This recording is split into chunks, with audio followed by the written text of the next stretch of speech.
Toy izao indray avana ny teny zaraina izay omenantsika anio. Kristiny manome toky fa amalin'ny vavaka olony izy.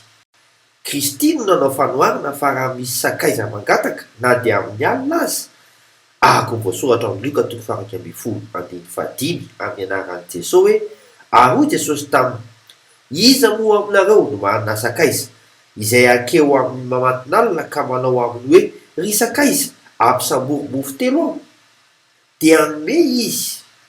Ahako ny voasoratra amin'ny Luka 21:15 amin'ny anaran'i Jesosy hoe: hoy izao aminareo, na dia tsy hiainga hanome azy noho ny sakaizana aza izy, dia hifohy ihany izy noho ny fitarainany fatratra ka hanome azy izay ilainy.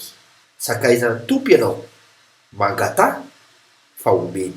Ahako ny voasoratra amin'ny Luka 21:15 amin'ny anaran'i Jesosy hoe: ary hoy izao aminareo, mangatà dia omena ianareo, mitadiava dia hahita ianareo, dondona dia hovoahana ianareo.